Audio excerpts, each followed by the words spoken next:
This is the part where I do the Little Mermaid octopus lady. I forget her name, but she's all like, never forget the importance or the relevance of body language for your presentations, because it helps make your message more clearly understood, because body language is something like 40% of all communication.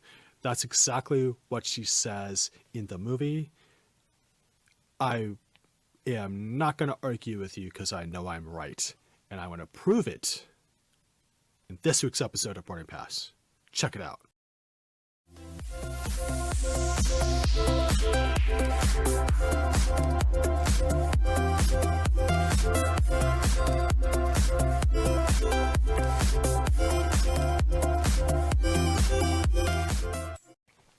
That was weird.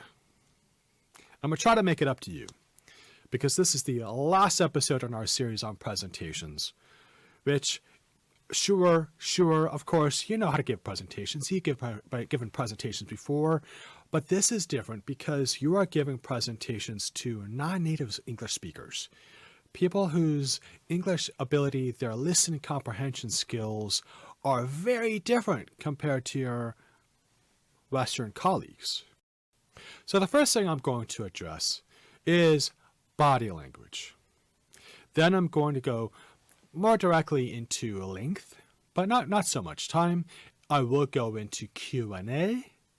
And then, if time allows, I'm going to give you just a few of my final thoughts and just wrap up the whole big picture that is presentations. So, body language. What exactly is body language? Well, I'd separate it into 3 parts, and I'm going to go over what each part is and why this is relevant to you. First, let me go over posture. Posture is a lot of different things. It is how you are standing or sitting. If this is a sitting presentation, what you want to do is keep your back straight and your shoulders back and your head up, exactly like I'm doing now. And you want to always be facing your audience. Never, ever, ever turn sideways or turn your back on your audience. Even when you're looking at your slides on a screen behind you, don't turn your back. Posture also is how you express your whole body. It's not just your back. So if you're tired, you're feeling down, your favorite team lost an important game last night, don't slouch. And don't just drag your feet around the stage. Don't do that. And also, keep your face positive. You don't have to be a sad clown. Sorry about your team. Maybe next year, right? My apologies, but I don't care. What I care about is your audience. And how you are going to present yourself to your audience is 90% of how they are going to accept whatever topic or whatever message you are delivering them. So, back straight, shoulders straight, keep your head straight, neck and up, and put a smile on your face, but don't make it goofy, don't make it fake. Be positive. Have a positive attitude while you're giving your presentation. A final word about posture is it's not just your body, but it's also where is your body. Of course, if you're doing a sitting presentation, this isn't relevant. You don't need to move yourself at all, of course. But if you're standing, please don't be standing in front of your screen or your laptop or your tablet through the whole presentation. Place yourself on one side of your slides, and every once in a while, stop and move to the other side and talk. And then stop and then move to the other side. And don't do it after every paragraph. That's annoying. But maybe in your opening, stand on one side, and then in your body, move to the other side and give the body, and then move and do your close. So, maybe 1/3, 1/3, 1/3 is probably a safe way to do it. A word about eye contact. If you're going to do your presentations through the textbook way, if you're going to do your presentations by the book, then your eye contact is going to be sweeping. You're going to sweep the room, and then you're going to do the rule of 3, 5, 7. You're going to pick 3 people and then make occasional eye contact with them. However, you're dealing with mixed cultures here. So I'm going to give you some more rules.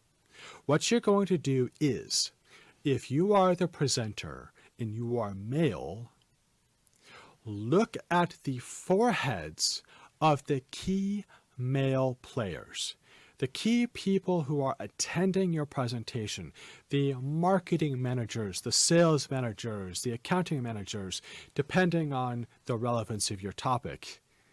And take the time to sweep the room and then do the rule of 3, 5, and 7, but look for a moment at their foreheads, not their eyes. If you're a male, you do this with male counterparts. If you're female, do it with female counterparts. Never, ever make eye contact with the opposite sex. I can't stress this enough. Do not do it. Which comes to the next part, which is, fine, you're using your body, you're using your two eyeballs. What's next? Every magician needs to rely on their hands. Gestures. Please use gestures. If there's any counting in your presentation, use your fingers. If there's any point-to-point movement or transfer, use your hands to show this. If you're trying to show an increase or decrease, show it with your hands. Don't point to people, but point to things on the slide. Don't just look at your slide. Take your finger and point to it. See? Do you see the number? Maybe I'll put something in post-production. If there's a number here, I either put something in or you're seeing something that I can't see. That was weird. I'm going to keep going. I'd like to talk a little bit about pacing and time. And I'm going to keep this as short as possible. So I'm just going to shotgun blast my rule for time. Your presentations, when your audience is international, keep your presentations shorter than usual. There are a number of linguistic and cognitive reasons for this. If your presentation is normally an hour, and okay, sure, budget 10 minutes for Q&A and discussion at the end, sure. Make it 40. So a 30-minute presentation or 35-minute presentation with Q&A and discussion afterwards. If it's 40, make it 25 minutes. 25 minutes, make it 15 minutes. If it's a 15-minute presentation, make it 5 minutes, but give lots of time for Q&A and discussion. And you might find yourself going over points you just expressed, you just told them several times.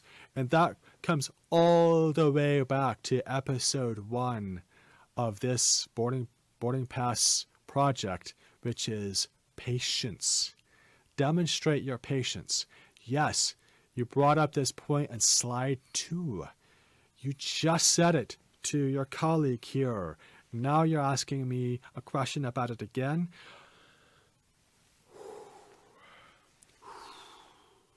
Okay, let's do this again.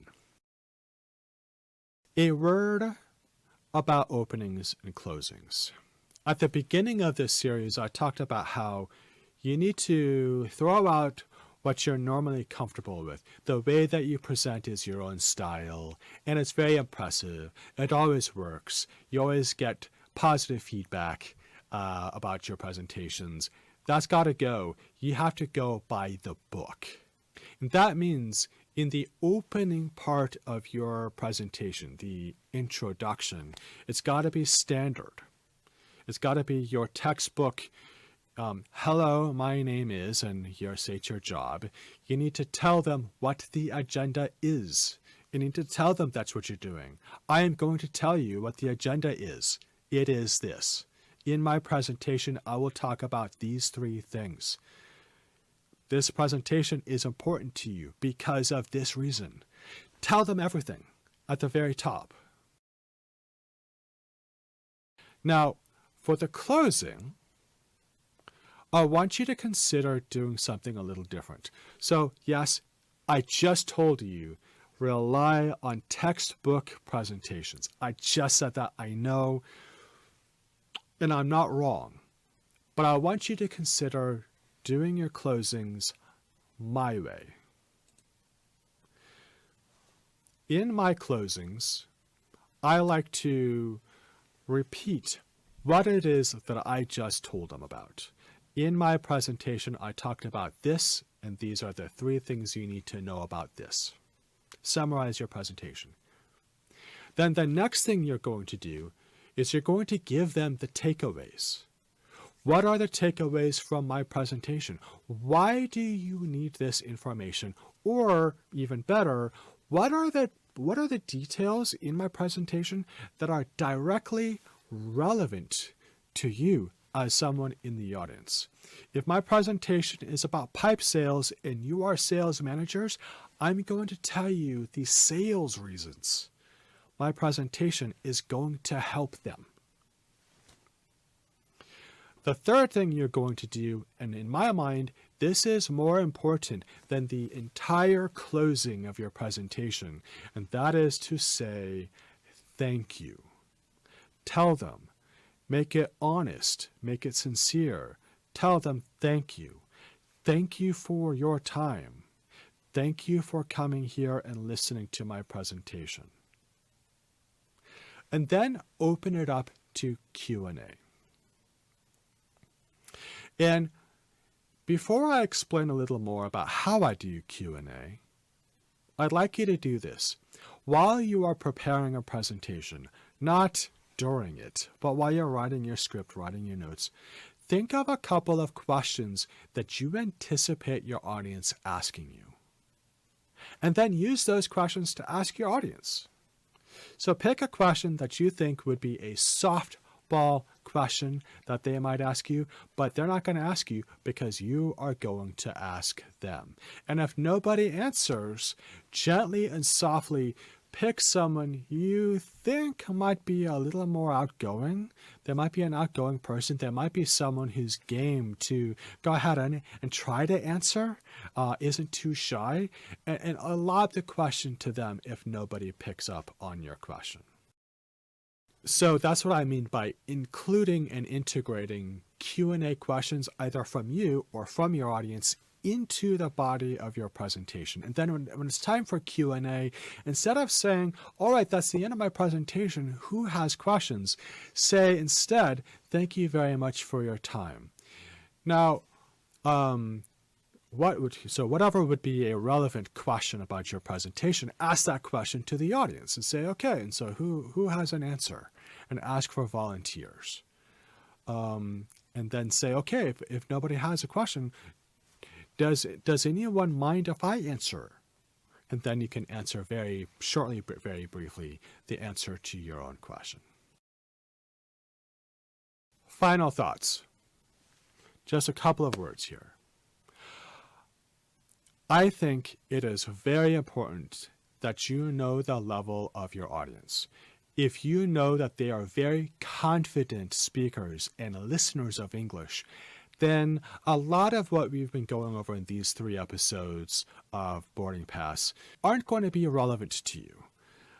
But if you know that there's going to be a few people in the audience who are going to have different levels of English ability, then my suggestions are going to help you make your presentations more clear.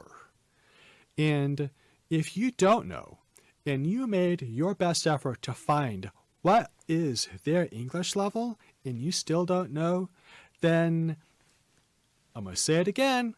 It's sink or swim. It's on them. And the responsibility lies with them to be able to catch up and follow what you're saying.